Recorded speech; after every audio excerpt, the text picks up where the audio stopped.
इनकी चिंता बढ़ गई। अपने उस सारथी से पूछते हैं, क्या नाम था, छंदक सारथी से पूछते हैं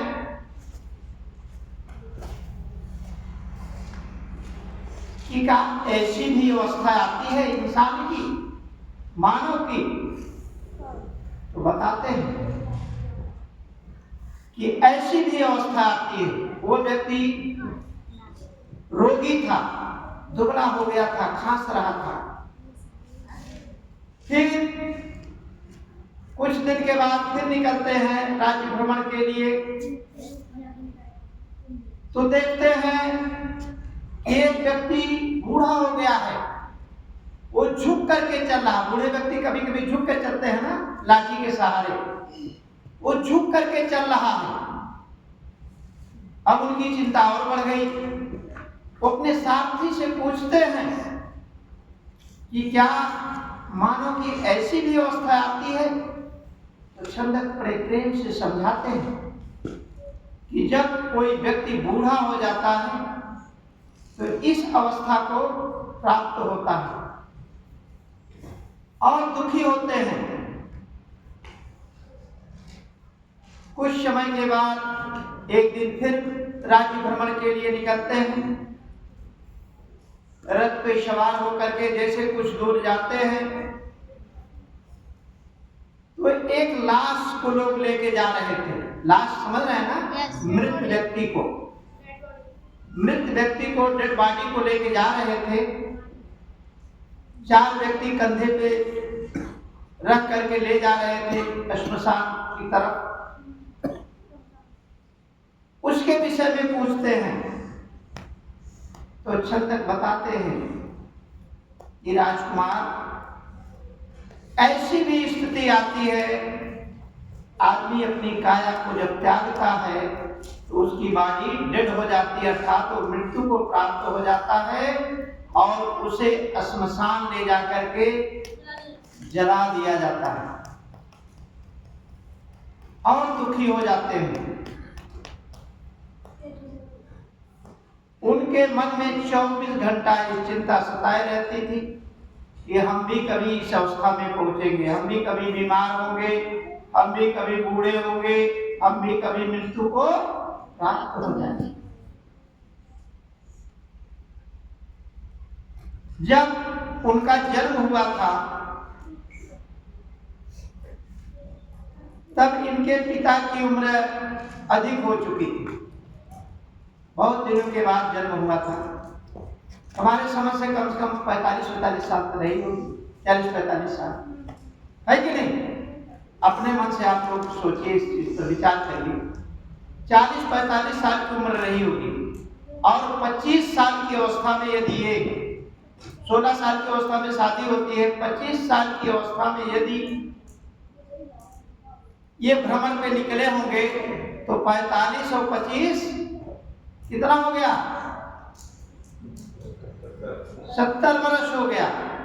76 वर्ष की उम्र में राजा बूढ़े नहीं हुए थे क्या? है? तो घर में अपने पिता को नहीं देखे थे क्या? लेकिन यह जो लिखा गया है इस पर हमको थोड़ा संदेह होता है, इसलिए हम अपनी बात को आपके सामने व्यक्त कर रहा हूं। तो उन्होंने एक दिन और भ्रमण पे निकलते हैं और निकलने के बाद वो देखते हैं ये कोई संत पुरुष किसी वृक्ष के नीचे बैठ करके ध्यान कर रहा है। उसके चेहरे पर प्रसन्नता थी, उसका चेहरा फूल की तरह खिला हुआ था।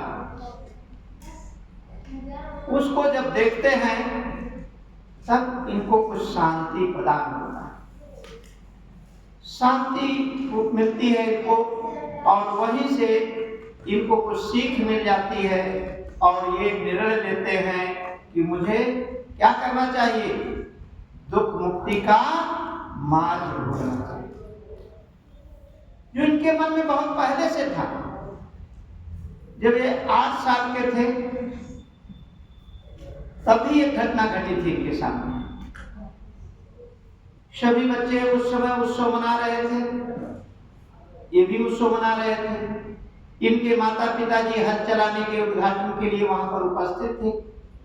सभी बच्चों का साथ छोड़ करके एक जामुन के पेड़ के नीचे एकांत में जाकर के बैठ करके ध्यान कर रहे थे।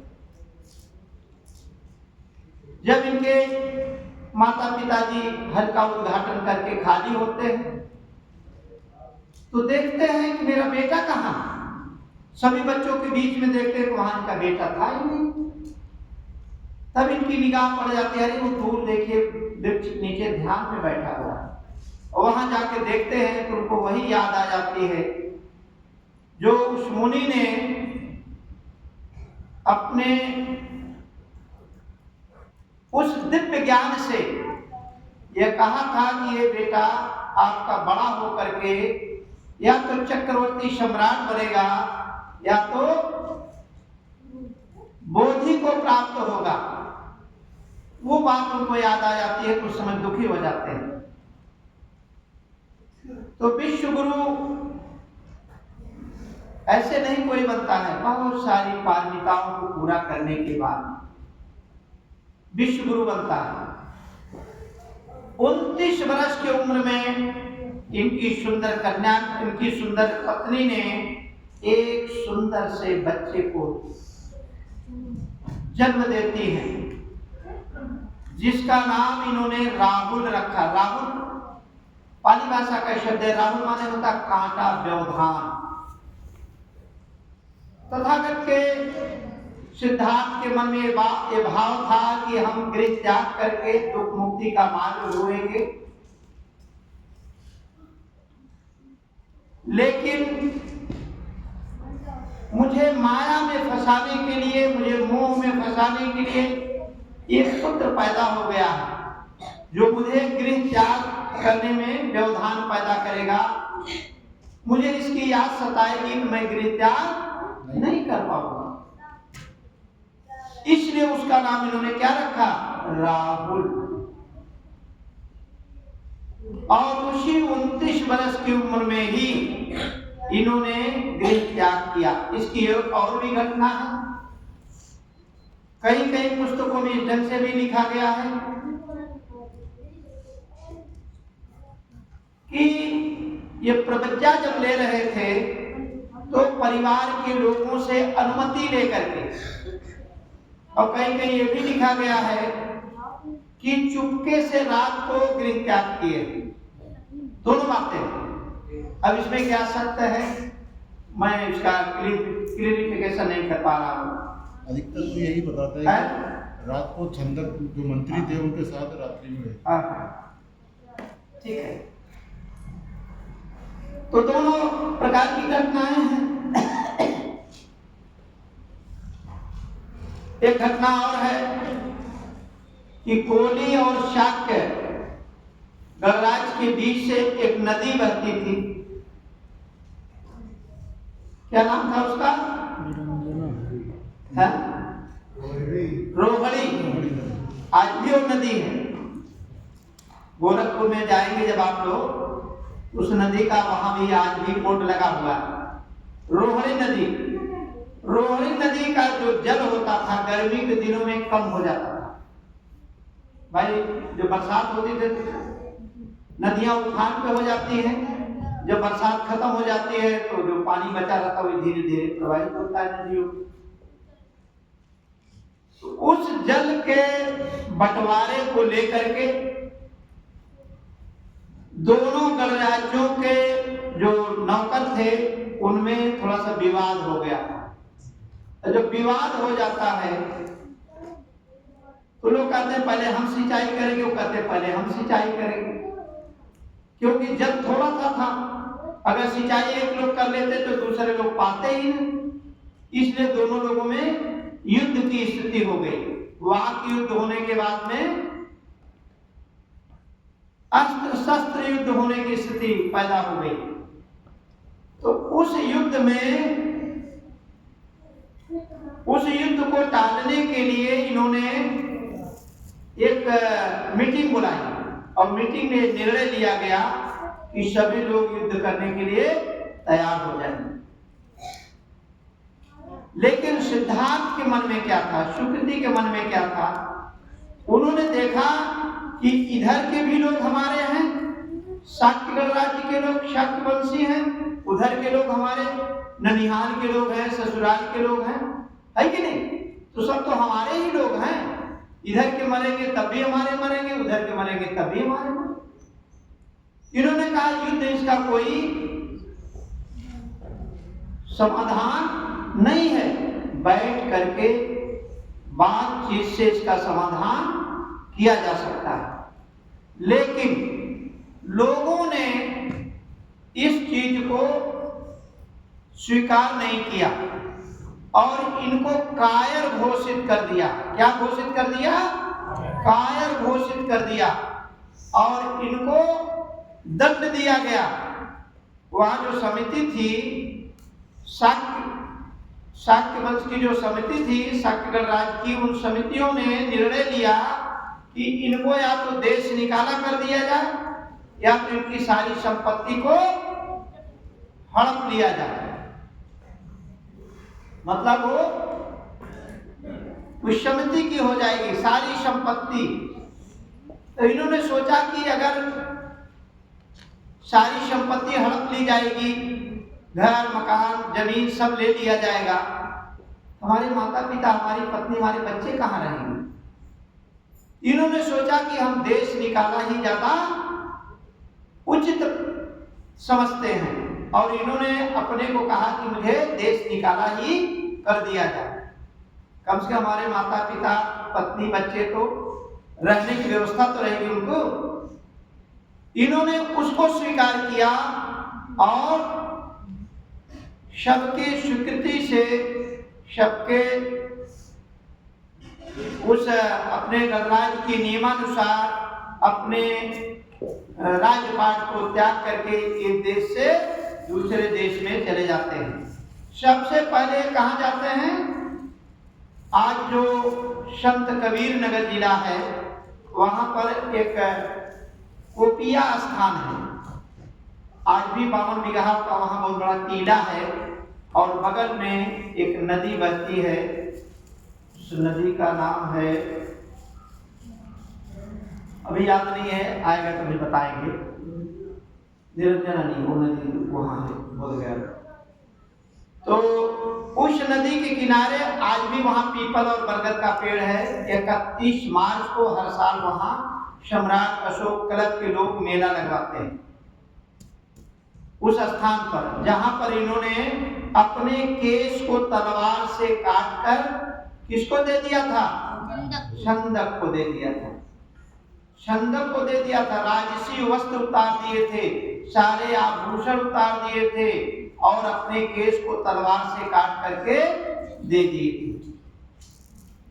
ठीक है, उसको कोपिया के नाम से जाना जाता है, जो संत कबीर नगर जिला में है, गोरखपुर से पहले पड़ता है 40 किलोमीटर। तो वहां से वो प्रस्थान करते हैं और इसके बाद वो सबसे पहले पहुंचते हैं आलार कालाम। कहाँ पहुंचते हैं? आलार कालाम। आलार कालाम उस समय के एक संत हुआ करते थे, उनके बहुत सारे शिष्य थे और उनके आश्रम में रह करके इन्होंने 7 स्टेप तक ध्यान साधना को सीखा, जो गोमती नदी के किनारे है। किस जिले में पड़ता है? सुल्तानपुर डिस्ट्रिक्ट में। आप लोगों को पता है सुल्तानपुर डिस्ट्रिक्ट में, जहां आज भी 52 बीघा जमीन उस मठ के नाम से है, जो कबीर पंथियों ने कब्जा कर रखा। कबीर मठ है, वहां पर मैं भी गया था। तो वहां सम्राट अशोक ने जो बनवाया था, उस सारे बड़े बड़े ईंट वहां पर उस जमाने के हैं। बहुत पुराना वट वृक्ष है, नदी के जस्ट एकदम कॉर्नर पर। बैठिए बैठिए, अभी ज्यादा समय नहीं है, थोड़ा समय आपने जब आलार कालाम से कहते हैं कि इसके आगे बताइए। जब इसके आगे बताने की बात होती है तभी कहते हैं इसके आगे हम नहीं जानते हैं, लेकिन सिद्धार्थ के अंदर वो जिज्ञासा थी, हम इसके आगे भी और ज्ञान अर्जित करना चाहते हैं। तो चले जाते हैं दूसरे आश्रम में, जिनका नाम था उदक दत्त राम पुत्र, यही नाम था ना, उदक राम दत्त पुत्र। तो इनके आश्रम में जाते हैं तो उन्होंने 8वां स्टेप बताया। कौन था? 8वां स्टेप उन्होंने बताया। और जब उसके आगे इन्होंने पूछा कि इसके आगे भी हमको बताइए, तब उन्होंने कहा इतना ज्ञान किसी के पास नहीं है, अलार कलाम के पास भी नहीं है और किसी के पास नहीं है। मैं सबसे उच्च ज्ञान अपने पास रखा हूं, और जब इस ज्ञान को आप जान गए हो तो चलो इसी से अपनी दुकान हम लोग चलाएंगे, पूजनीय बन जाएंगे। इन्होंने कहा नहीं नहीं, मेरी जिज्ञासा है, मैं और आगे का ज्ञान लेना चाहता हूं। तब जाते हैं बोध गया, उस समय उसका नाम था उर्वेला। उर्वेला में बट वृक्ष के नीचे, बरगद के पेड़ के नीचे बैठ करके ध्यान करने लगते हैं। और इनके 5 सहयोगी, जिसे लोग कहते हैं वो बामन समाज के थे, लेकिन ऐसा नहीं है, वो इन्हीं के परिवार के लोग थे। वो लोग इन्हीं के परिवार के थे। कुछ शाक्य राज्य के थे और कुछ लोग उसमें से देवदह के थे, ओलीगढ़ राज्य के। 5 जो इनके सहयोगी थे, वो इनको आवश्यकता पड़ने पर इनकी रक्षा करते थे, इनको जल देते थे, इनको फल देते थे, इनको आहार देते थे।